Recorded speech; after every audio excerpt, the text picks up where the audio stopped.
I chain smoke and I say fuck a lot. But I accept myself for the way I am. I accept you too. Viewer discretion advised. Is it the power in his hands? Is it his quest for glory? Give it all you got to fight to the top. Hi, my name is Sterling Van Wagenen. I was the founding executive director of the Sundance Institute and the co-founder of the Sundance Film Festival. I'm also a producer and director. And he's also an admitted child molester.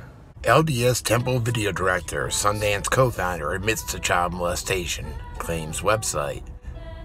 February 4th, 2019. Sterling Van Wagenen. 2 News reached out to the Sundance Institute, which issued this statement from a spokesperson. Sundance Institute always stands in solidarity with those whose brave truth-telling shines light on abusive behavior. Recent reports in the press have made us aware of an admission of sexual abuse by Sterling Van Wagenen, who played a role in founding both the festival and the Institute. He has no current connection to either entity, and hasn't since he left our Utah Advisory Board in 1993.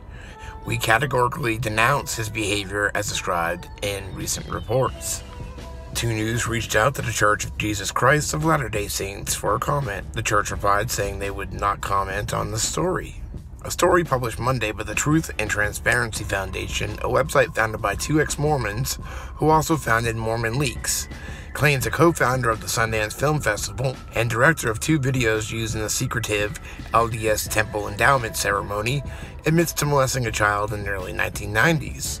The abuse allegations are against Sterling Van Wagenen, a BYU grad, co-founder of the Sundance Film Festival with Robert Redford, director of the Academy Award-winning film The Trip to Bountiful, and the man who was hired by the Church of Jesus Christ of Latter-day Saints to direct new videos for the LDS Temple endowment ceremony in 2013. Van Wagenen is currently a professor and lecturer at the University of Utah. The website posted an audio recording allegedly of Sterling Van Wagenen admitting to the abuse. In an audio recording obtained by the Truth and Transparency Foundation, Van Wagenen describes a double life he lived for decades. I'm just going to call him VW.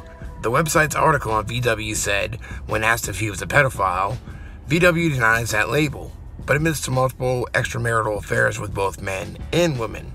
He also admits to 1 single instance of sex abuse perpetrated on a minor. The article, written by TTF founder Ryan McKnight, cites the story of, quote, David, not his real name, who describes that while at a sleepover with a friend at VW's home in 1993, he woke up to VW's hand down his pants and rubbing his penis. He jumped up and ran to the bathroom, McKnight says in the TTF story. He was scared and did not know what to do. He spent the rest of the night locked in the bathroom and the next 26 years traumatized by the events of that evening.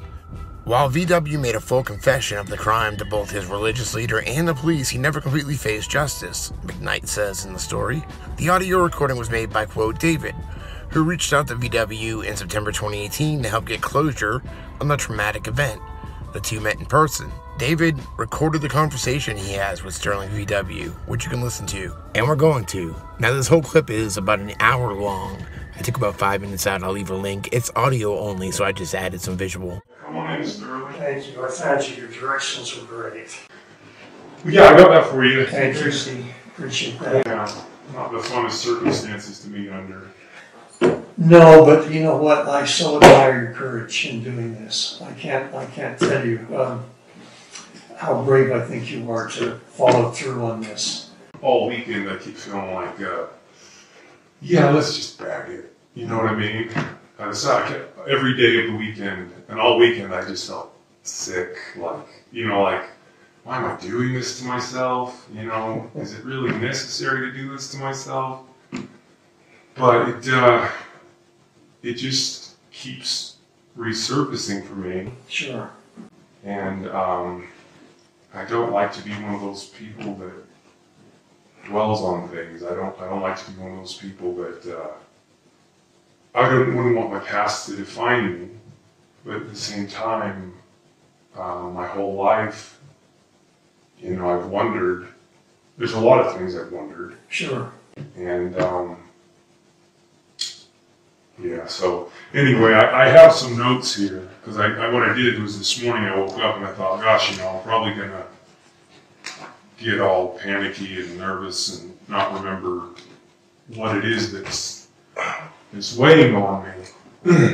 Your kids, and they might have passed on to you kind of the effect that this has had on me over the years. Yeah, I talked to she saw you and spent some time with you and had some exchange, and so yeah, I've heard especially. Yeah, because it kind of, in one sense, it kind of made my childhood, from that point forward, just changed everything for me. You know what I mean? Like, it's not so blissful anymore. But I just wrote down some, and they probably passed some of this on to you as far as, from that point forward, I started sleeping with a knife at my side. Oh, gosh. Yeah, a hunting knife. Lots of nightmares. I was always afraid of the dark. I've always been afraid of men, especially men. I've always been really suspicious of men in the church for some reason. I don't know if that would make sense, but with you, with what I knew about you being a professor and being a filmmaker, having like that kind of notoriety in the church, it always just made me real suspicious of, and not just you, I've heard lots of stories of other people. So have I. It's just very suspicious for my own kids, anxiety when it comes to my own kids, like for my kids to be away from me, I will have like a full-blown anxiety attack. Yeah, like my daughter went on the Young Women's overnighter, and like I had to talk to every single leader, and I had to know who's going to be there, and I even had to tell the bishopric I don't want them spending the night up there, and then I can't sleep. You know what I mean? Because when they're away from me, you can imagine. And then the emotions range from anger, resentment, lots of anxiety. Of course. So that's kind of like, and it's just been an ongoing thing for me. And I think it's amplified with my own children. I think in my 20s, or my early 20s before I had kids, I don't think that I was. But since I've had my own kids, it just keeps resurfacing, and my kids keep asking, "Why are you the only dad that's so paranoid and so suspicious of other people?" And you can imagine. I can't imagine. I'm so sorry. I'm so sorry I did that damage to you. Yeah. I've always wanted to ask you what was going through your mind that night? What was going on with you? Well, obviously it was a really dark time for me. I was struggling in my business. At the time, I had a film production company with a partner in Texas, and we just had a project go south on us, and didn't know where the next paycheck was coming from, and I were having a hard time. In fact, that night before I came downstairs, I'd said to her, I want a divorce. And this may sound odd to you, but I expected her to say, no, we're not going to go there. But instead she said, okay. And that just pushed me into a dark place. And I remember getting out of bed that night, and I remember saying just a very quick prayer, "Oh God, please, not this." And then I came downstairs. And so that's what was going on. There were problems in the business.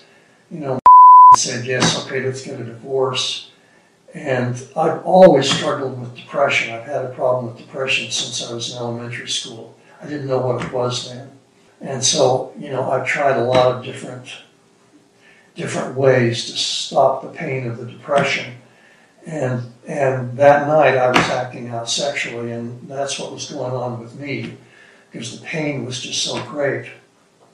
I was just trying to find a way to make a connection, a way to stop the pain. And you were You were the victim. I'm so sorry for that. Can I ask you a question? So that night, when you were doing that, I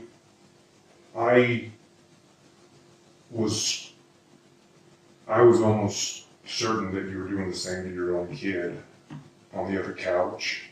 Yeah, I wasn't. No, I wasn't. In fact, again, I don't know if this helps, but this is the only time in my life I have ever done this. Said to me too that you were concerned that maybe there was a pattern of this abuse that had gone on with my own kids or grandkids or with other people, and it's the only time that's happened. The TTF obtained these police reports.